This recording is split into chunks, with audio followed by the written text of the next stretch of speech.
Hello learners, I hope all is well with you and your preparation is going up to next level. In the previous lecture we have discussed about theme of environmental studies. हमने क्या discuss कर लिया था? पर्यावरण अध्ययन की 6 प्रमुख विषय वस्तु में से पहली जो विषय वस्तु थी परिवार एवं मित्र। परिवार एवं मित्र की फिर से 4 क्या थी? उप विषय वस्तु थी। 4 क्या थी? सब थीम थी। उसमें से हमने पहली डिस्कस कर ली थी और दूसरी भी डिस्कस कर ली थी। पहली डिस्कस कर ली थी और दूसरी भी डिस्कस कर ली थी।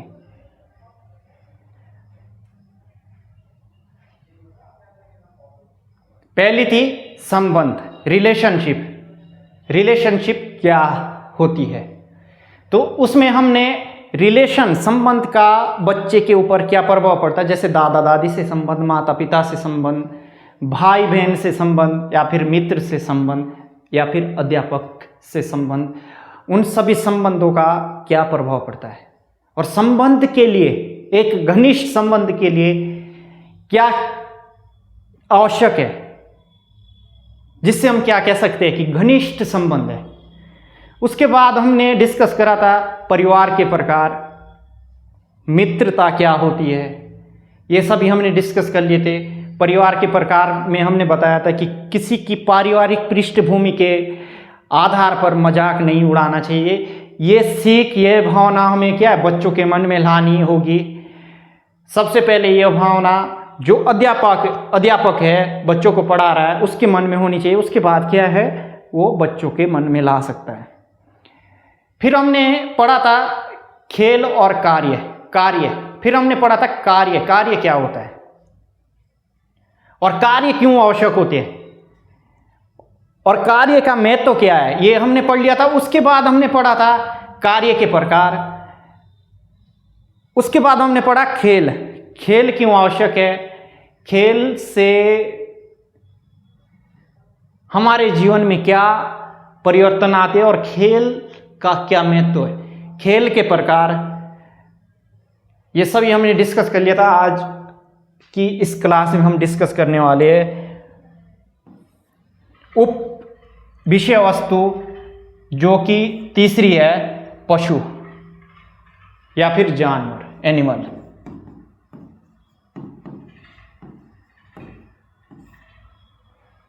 पशु यानी कि जानवर।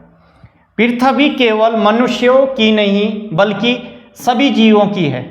प्रत्येक जीव का प्रकृति में अपना एक महत्वपूर्ण स्थान है और प्रत्येक जीव क्या है, पारिस्थितिक तंत्र को बनाए रखने के लिए बहुत या फिर अत्यधिक महत्वपूर्ण है।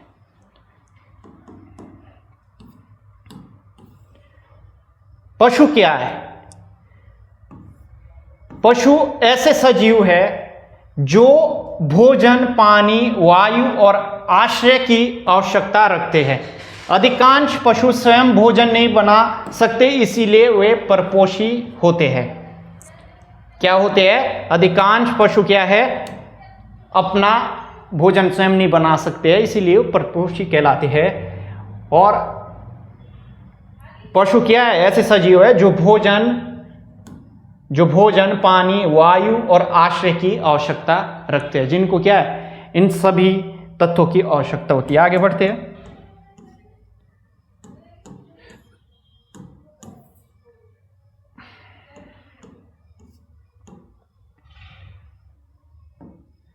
पशुओं की मुख्य विशेषताएं।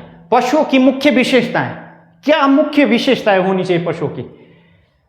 भोजन करते हैं, पशु क्या करते हैं? भोजन करते हैं, शोषण करते हैं और वृद्धि करते हैं, प्रजनन करते हैं, उत्तेजना के प्रति प्रतिक्रिया करते हैं और अधिकांश पशु एक स्थान से दूसरे स्थान पर जा सकते हैं, यानी कि गति करते हैं।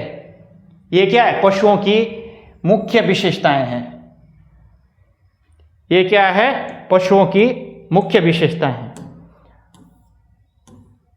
पशुओं का क्या महत्व है? पशुओं का महत्व, पहला है भोजन का स्रोत। जैसे कि दूध गाय, भैंस, बकरी से हमें मिलता है, तो भोजन का स्रोत है। अंडे, मुर्गी, बतख, शहद, मधुमक्खी। तो ये क्या है? Importance of animal.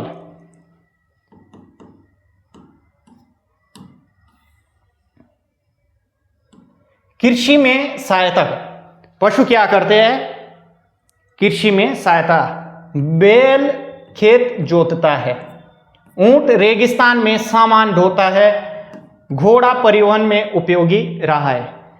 तो प्रत्येक पशुओं की विशिष्ट विशेषताएं है, स्पेशल विशेषता है।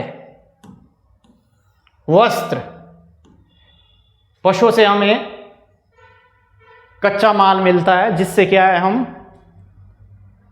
वस्त्र बना सकते हैं। जैसे कि ऊन भेड़ से मिलता है और रेशम रेशम का कीड़ा से, रेशम रेशम का कीड़ा से। पशु या फिर जीव हम बोल सकते हैं। पर्यावरण संतुलन, पशु क्या है? पर्यावरण संतुलन बनाए रखते हैं। जैसे कि मधुमक्खियां परागण करती है, मधुमक्खियां परागण करती है जिससे क्या है, पौधों में या फिर पुष्प में निषेचन संभव हो पाता है। गिद्ध मृत पशुओं को खाकर पर्यावरण को साफ रखते हैं। क्या करते हैं? गिद्ध जो है मृत पशुओं को खा करके पर्यावरण में सफाई करने का काम करते हैं। केंचुआ मिट्टी की उर्वरक क्षमता बढ़ाता है, और केंचुआ क्या कहलाता है? किसान का मित्र। आगे बढ़ते हैं। वर्गीकरण, पशुओं का वर्गीकरण, क्लासिफिकेशन ऑफ एनिमल्स। पालतू पशु, डोमेस्टिक एनिमल्स। अब जो हम क्या है, घरों में पालते हैं, वे पशु जिन्हें मनुष्य पालता है। उदाहरण, गाय, भैंस, बकरी, कुत्ता, बिल्ली, मुर्गी। ये क्या कहलाते हैं? पालतू पशु। लाभ, लाभ क्या होता है? दूध, अंडे, सुरक्षा, खेती में सहायता। सुरक्षा क्या करेंगे? कुत्ते, अंडे, मुर्गी या बत्तख।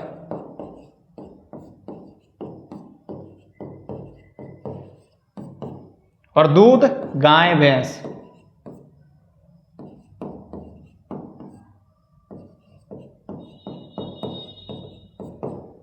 ठीक है। खेती में सहायता, बैल।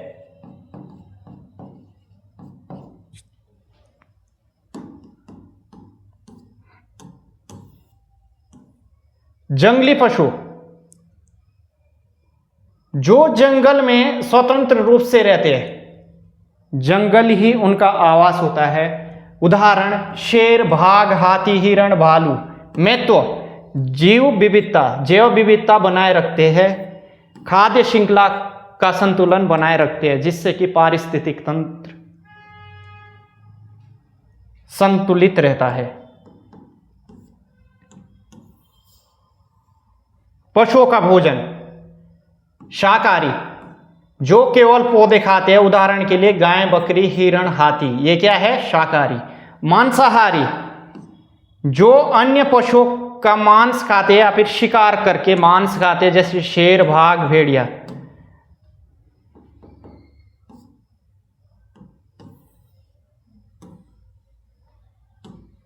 सर्वहारी, जो पौधे और मांस दोनों खाते हैं। उदाहरण, मनुष्य, भालू, कौवा। फिर है पशुओं का आवास। आवास की परिभाषा, जिस प्राकृतिक स्थान पर कोई जीव रहता है, जिस प्राकृतिक स्थान पर कोई जीव रहता है तथा जहां उसे जल, वायु, भोजन, आश्रय, सुरक्षा और प्रजनन के लिए प्रयुक्त परिस्थितियां मिलती है, उसे उसका आवास कहते हैं। उसे उसका क्या कहते हैं? आवास कहते हैं। एक बार दोबारा पढ़ते हैं। जिस प्राकृतिक स्थान पर कोई जीव रहता है तथा जहां उसे जल, वायु, भोजन, आश्रय और सुरक्षा और प्रजनन के लिए प्रयुक्त परिस्थितियां मिलती है, उसे क्या कहते हैं? उसका आवास कहते हैं, उसे उसका आवास कहते हैं।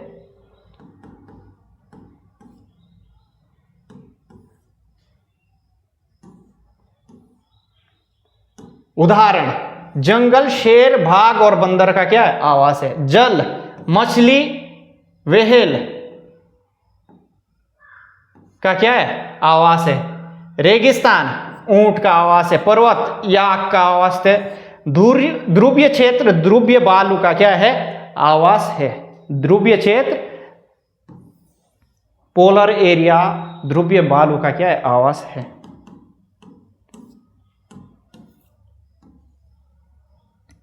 अनुकूलन, किसी जीव में अपने वातावरण के अनुसार जीवित रहने के लिए विकसित विशेष गुणों को अनुकूलन कहते हैं। किसी जीव में अपने वातावरण के अनुसार जीवित रहने के लिए विकसित विशेष गुणों को क्या कहा जाता है? अनुकूलन। उदाहरण, ऊंट के चौड़े पैर रेत में चलने में मदद करते हैं। ऊंट के जो चौड़े पैर होते हैं रेत में चलने में मदद करते हैं, मतलब रेत में चलने के लिए अनुकूल होते हैं। मछली के गलफड़े पानी में श्वसन करते हैं, यानी कि मछली के गलफड़े पानी में श्वसन के लिए अनुकूल होते हैं। ध्रुवीय भालू के मोटे बाल उसे ठंड से बचाते हैं। ध्रुवीय भालू के जो मोटे बाल है उसको ध्रुवीय क्षेत्रों में रहने के लिए अनुकूल बनाते हैं, क्योंकि क्या है? ठंड से बच पाते हैं।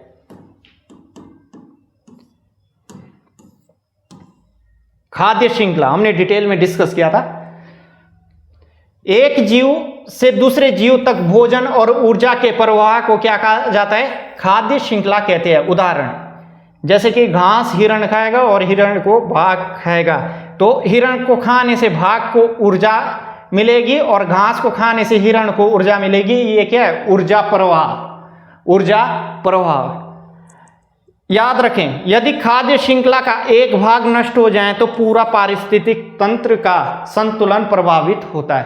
तो पूरा पारिस्थितिक तंत्र बिगड़ जाता है या फिर संतुलन प्रभावित होता है। आगे बढ़ते हैं। पशु संरक्षण, वन्य एवं पालतू पशुओं को विलुप्त होने, अवैध शिकार, प्रदूषण, वनों की कटाई तथा अन्य खतरों से बचाकर उनकी संख्या और प्राकृतिक आवास को सुरक्षित रखना ही पशु संरक्षण कहलाता है। वन्य एवं पालतू पशुओं की संख्या को बढ़ाना एवं प्राकृतिक आवास को सुरक्षित रखना ही पशु संरक्षण कहलाता है, जैसे कि यहाँ पे डायग्राम में दिखाया गया है। अब संरक्षण, वो चाहे वन संरक्षण हो,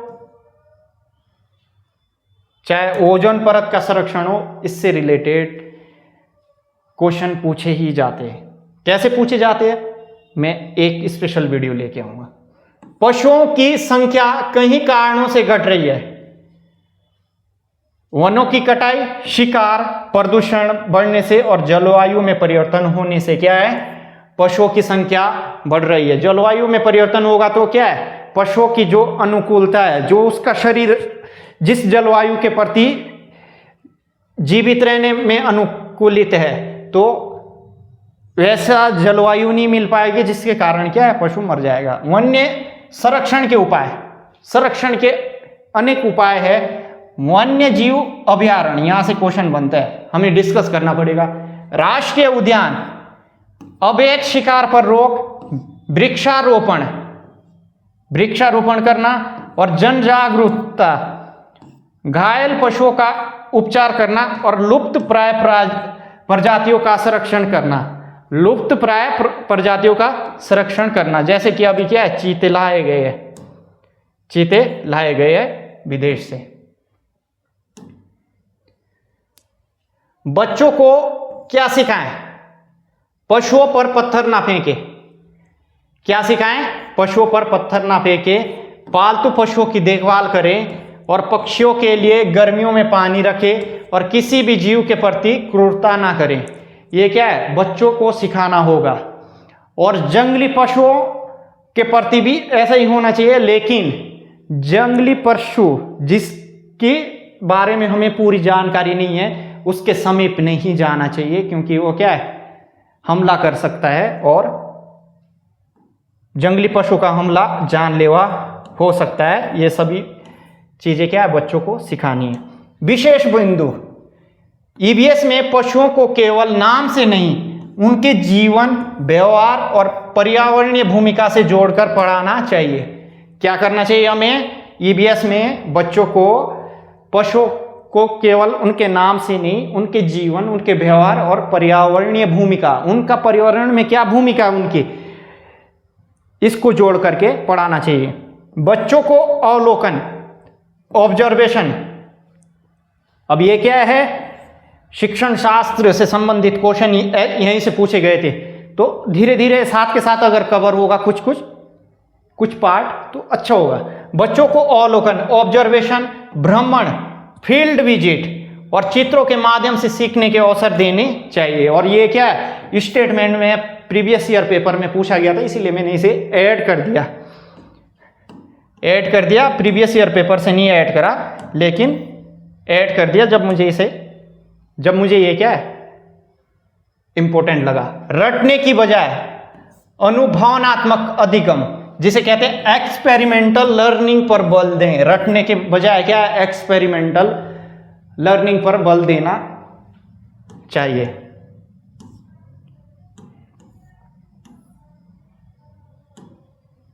सभी पशु परपोषी होते हैं, परीक्षा में बार बार पूछे जाने वाले तत्व।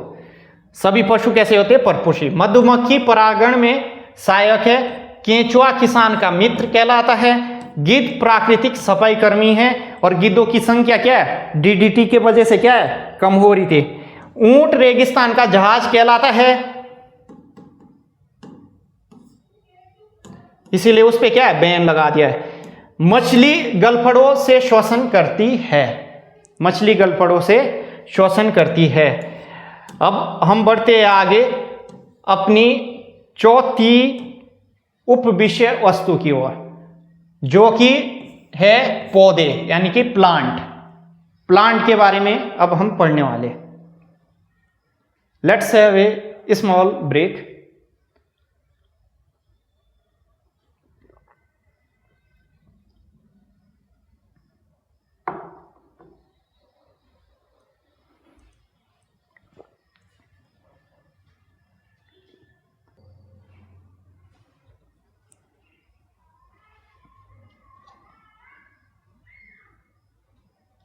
चौथी मुख्य उप विषय वस्तु थी प्लांट।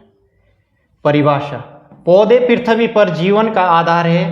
इनके बिना ना भोजन होगा, ना ऑक्सीजन होगी और ना ही जीवन होगा। इनके बिना ना भोजन होगा, ना ऑक्सीजन होगी और ना ही जीवन होगा। तो पौधे पृथ्वी पर क्या है, जीवन का आधार है। क्या है, पृथ्वी पर जीवन का मूलभूत आधार है। पौधे क्या है, पौधे ऐसे सजीव है जो सूर्य के प्रकाश की उपस्थिति में जल, कार्बन डाइऑक्साइड और क्लोरोफिल की सहायता से अपना भोजन स्वयं बनाते हैं, इसीलिए इन्हें स्वपोषी कहा जाता है। पौधे क्या है, ऐसे सजीव है जो सूर्य की प्रकाश की उपस्थिति में जल से, कार्बन डाइऑक्साइड और क्लोरोफिल की सहायता से अपना भोजन स्वयं बनाते हैं। कौन बनाते हैं, पौधे कैसे सजीव है, जो स्वयं भोजन बनाते हैं, यानी कि स्वपोषी कहलाते हैं।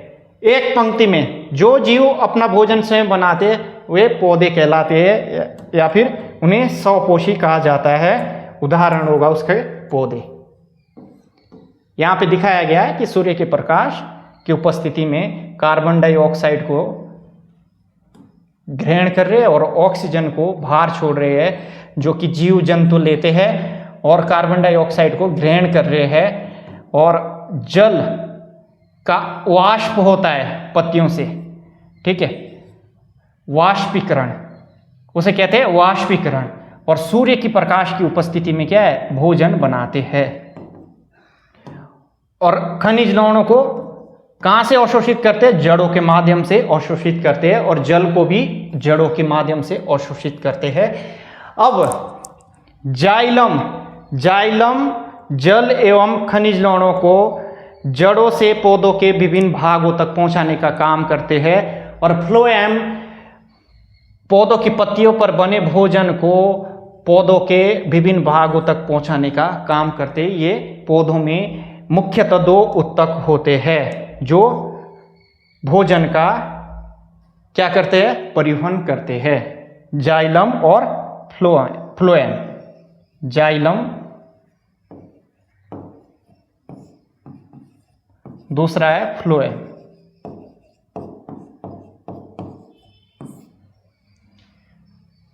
आगे बढ़ते हैं। पौधों की मुख्य विशेषताएं।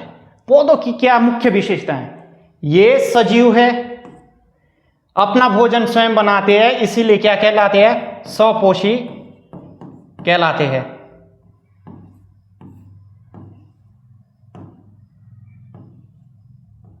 स्वपोषी कहलाते हैं।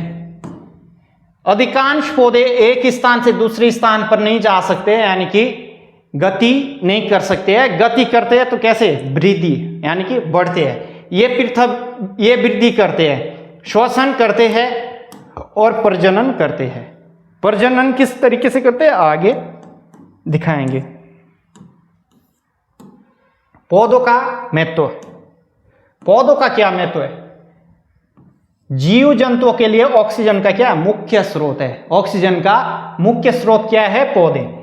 प्रकाश संश्लेषण के दौरान ऑक्सीजन छोड़ते हैं। महत्वपूर्ण तथ्य, पृथ्वी पर उपलब्ध ऑक्सीजन का सबसे बड़ा स्रोत हमारे हरे पौधे हैं। हमारे जो हरे पौधे हैं ये ऑक्सीजन का सबसे बड़ा स्रोत है, यानी कि ये ऑक्सीजन का भंडार है। इसीलिए कहा जाता है वृक्षारोपण करो। क्या कहा जाता है, वृक्षारोपण करो। भोजन का स्रोत, और ये क्या है, कार्बन डाइऑक्साइड को ग्रहण करते हैं। इससे क्या है, वायुमंडल में उपस्थित जो कि एक संतुलित मात्रा से क्या है, अधिक हो चुकी है कार्बन डाइऑक्साइड, उसको अगर अवशोषित करना है तो अधिक से अधिक वृक्षारोपण करना होगा। उससे क्या है, ग्रीन हाउस प्रभाव क्या होगा, कम हो जाएगा, यानी कि पृथ्वी का तापमान कम हो जाएगा। अगर पृथ्वी का तापमान कम हो जाएगा, जैसे कि मैंने प्रीवियस लेक्चर में समझाया था, तो क्या होगा, ग्लोबल वार्मिंग कम होगी। ग्लोबल वार्मिंग कम होगी तो हिमनद और ग्लेशियर क्या है, पिघलेंगे नहीं। मनुष्य और पशु प्रत्यक्ष या अप्रत्यक्ष रूप से पौधों पर निर्भर है। भोजन का स्रोत क्या है, पौधे। उदाहरण, गेहूं, चावल, दाल, फल, सब्जियां, ये क्या है, भोजन के स्रोत के प्रमुख उदाहरण है। आगे बढ़ते हैं। औषधियां, कई पौधों से दवाइयां बनती है। उदाहरण, नीम, तुलसी, अश्वगंधा, एलोवेरा, ये क्या है, पौधों के उदाहरण है जिनसे दवाइयां बनती है, यानी कि पौधों की मुख्य भूमिका औषधि के रूप में भी होती है।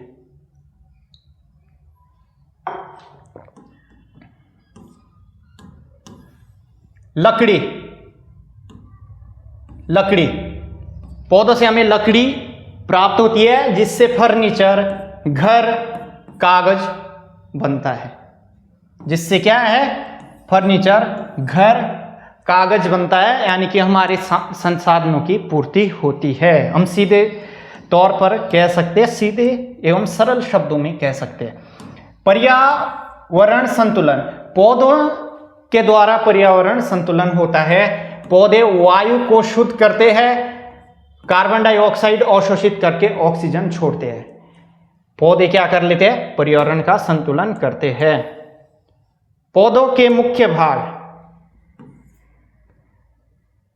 पहला है जड़, तना, पत्ती, फूल, फल और बीज, ये सभी के सभी क्या है, पौधों के मुख्य भाग है। And you can see clearly in this diagram. The parts of plants, important parts of plant. जड़, अब क्या कर रहे हैं हम, इसको विस्तृत में पढ़ रहे हैं। जड़, पौधे का वह भाग जो मिट्टी के अंदर रहता है और पौधे को भूमि से मजबूती से जोड़ता है, जड़ कहलाता है। जड़ के मुख्य कार्य है जल एवं खनिज अवशोषित करना, पौधे को सहारा देना और कुछ पौधों में भोजन संग्रह करना। यह क्या है, जड़ का मुख्य कार्य है। उदाहरण गाजर, मूली, चुकंदर। उदाहरण गाजर, मूली, चुकंदर, भोजन का संग्रह। आगे बढ़ते हैं।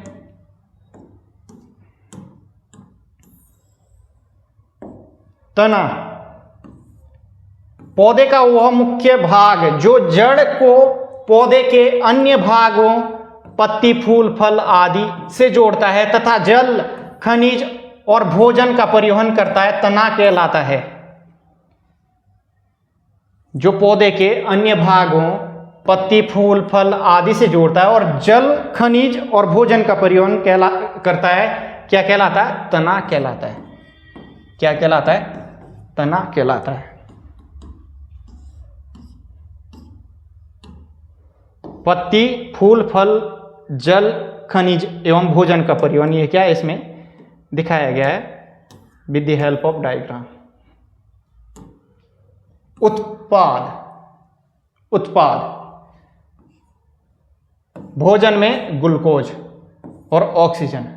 जब पौधे भोजन बनाते हैं तो ग्लूकोज और ऑक्सीजन क्या बनते हैं, उत्पाद बनते हैं। महत्वपूर्ण, क्लोरोफिल के कारण पौधे हरे दिखाई देते हैं। अगर क्वेश्चन आएगा कि पौधे हरे क्यों दिखाई देते हैं, क्लोरोफिल के कारण पौधे हरे दिखाई देते हैं। पौधों का वर्गीकरण, वृक्ष,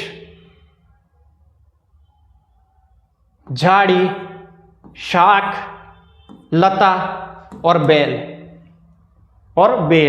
इसके आधार पर क्या है, पौधों का वर्गीकरण किया गया। वृक्ष का उदाहरण जैसे आम, झाड़ी का उदाहरण है गुलाब और शाख का उदाहरण है धनिया, लता का उदाहरण है अंगूर और बेल का उदाहरण है कद्दू। कद्दू की जो बेल होती है जिसमें कद्दू लगते हैं। ये क्या है, पौधों का वर्गीकरण है। महत्वपूर्ण तथ्य, महत्वपूर्ण तथ्य, पौधे स्वपोषी होते हैं।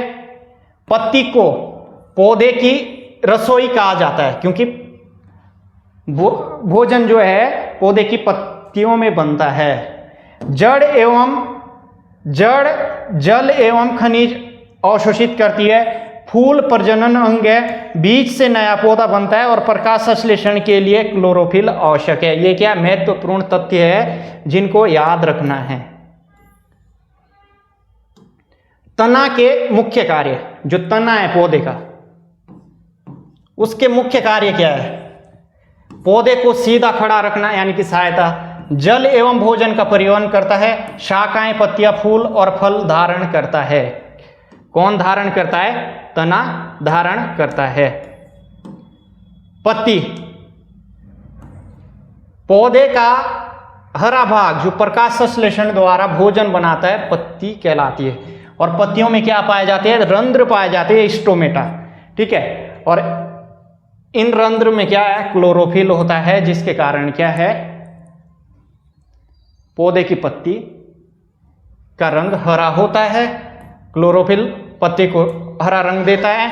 पत्ती की सतह पर रंध्र होते हैं जिनके द्वारा गैसों का आदान प्रदान और वाष्पोत्सर्जन होता है। क्या होती है, पत्ती की सतह पर रंध्र होते हैं। इसे पौधे की रसोई क्यों कहते हैं, क्योंकि यहां प्रकाश संश्लेषण द्वारा भोजन बनता है, पौधे का क्या है, भोजन बनता है, इसीलिए इसे क्या कहा जाता है, पौधे की रसोई कहा जाता है। इसे पौधे की रसोई कहा जाता है।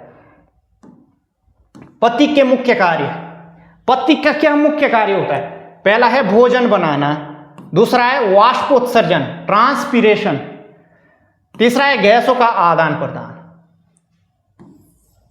कार्बन डाइऑक्साइड यानी कि लेता है और ऑक्सीजन छोड़ता है तो गैसों का आदान प्रदान, प्रकाश संश्लेषण की उपस्थिति में भोजन बनाना और पोत्सर्जन। आगे बढ़ते हैं। फूल। फूल पौधे का वह प्रजनन अंग जिससे फल और बीज का निर्माण होता है, फूल कहलाता है। पौधे का वह प्रजनन अंग जिससे प्रजनन करता है, नए जीव को जन्म देना, क्या कहलाता है? प्रजनन कहलाता है। जिससे फल और बीज का निर्माण होता है। पहले कली आती है, फिर फूल खिलता है, फिर फल बनता है, फिर बीज का निर्माण होता है, और बीज से क्या है? नए पौधे का निर्माण होता है। जब बीज क्या हो जाता है? अंकुरित हो जाता है।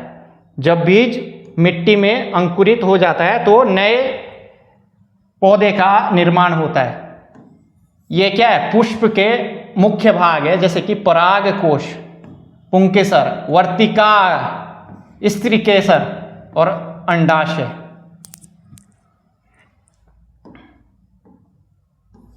आगे बढ़ते हैं। फूल के मुख्य कार्य। फूल के मुख्य कार्य। फूल पौधे का प्रजनन अंग है, इसी से फल और बीज बनते हैं।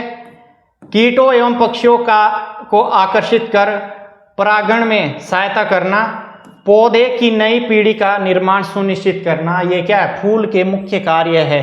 फूल के मुख्य कार्य है। फूल क्या? पौधे का प्रजनन अंग है, इसी से फल और बीज बनते हैं। कीटों एवं पक्षियों को आकर्षित करके परागण में, पॉलिनेशन में सहायता करते हैं, पौधों की नई पीढ़ी का निर्माण सुनिश्चित करते हैं।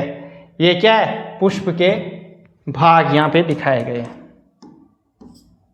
ये क्या थे जो मैंने डिस्कस किए? ये थे फूल के मुख्य कार्य। अब है फल।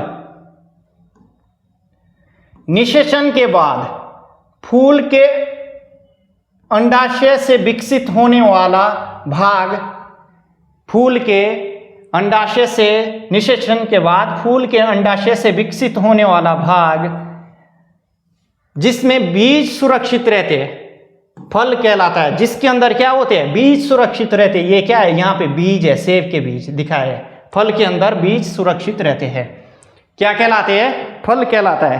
अब फल के मुख्य कार्य, बीजों की रक्षा करना, बीजों के प्रसार में सहायता करना, और मनुष्य एवं अन्य जीवों को भोजन प्रदान करना, और नए पौधे के निर्माण में सहायता करना। ये क्या है? फल के मुख्य कार्य है। ये क्या है? फल के मुख्य कार्य है। बीजों के प्रसार के तरीके। बीजों के प्रसार के तरीके, हवा द्वारा बीजों का प्रसार होना, जल द्वारा बीजों का प्रसार होना, पशुओं द्वारा बीजों का प्रसार होना, विस्फोट द्वारा बीजों का प्रसार होना, और मनुष्य द्वारा।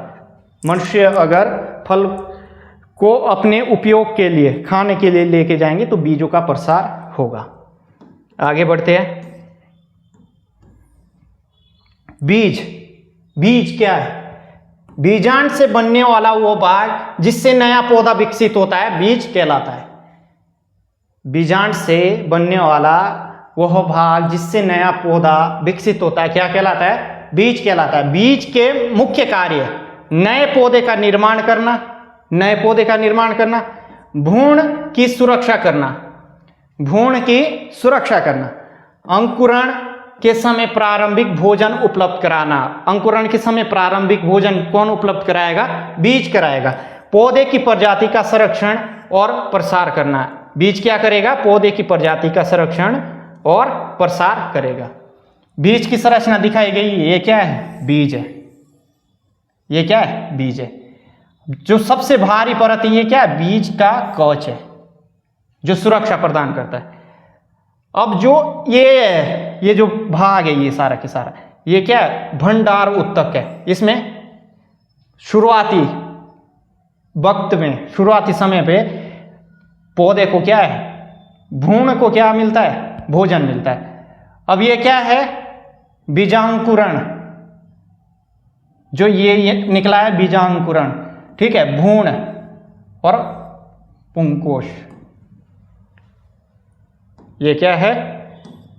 दिखाया गया पौधे के मुख्य भाग। अंकुरण के चरण, यहाँ पे क्या? अंकुरण के चरण। बीज लगाया जाता है मिट्टी में, फिर बीज क्या जल अवशोषण करता है, फिर बीजांकुरण का निकलना, बीजांकुरण निकलती है, ठीक है।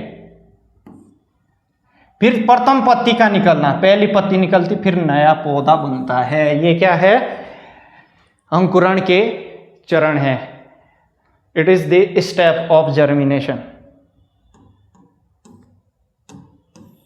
फिर बीज के मुख्य भाग, बीज के मुख्य भाग बीजावरण, बीज की बाहरी सुरक्षात्मक परत क्या कहलाता है, बीजावरण कहलाता है। फिर है भ्रूण, इससे नया पौधा बनता है, भ्रूण से क्या है, नया पौधा बनता है। बीज पत्र, अंकुरण के समय भोजन का भंडार किसमें होता है, बीज पत्र में होता है। ये सारे के सारे क्या है, एक बीज के मुख्य भाग है। ये क्या है, बीज के मुख्य भाग है। महत्वपूर्ण तथ्य,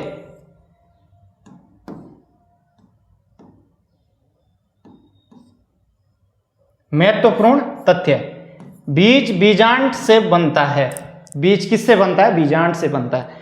फल अंडाशय से बनता है, और फल किससे बनता है, अंडाशय से बनता है। और अंकुरण के लिए सामान्यतः जल, वायु और उपयुक्त तापमान आवश्यक होते हैं। ये बहुत ज्यादा इंपॉर्टेंट है। अंकुरण के लिए सामान्यतः जल, वायु और उपयुक्त तापमान आवश्यक होते हैं। प्रकाश अधिकांश बीजों के अंकुरण के लिए अनिवार्य नहीं होता है। प्रकाश क्या है, अधिकांश बीजों के अंकुरण के लिए अनिवार्य नहीं होता है।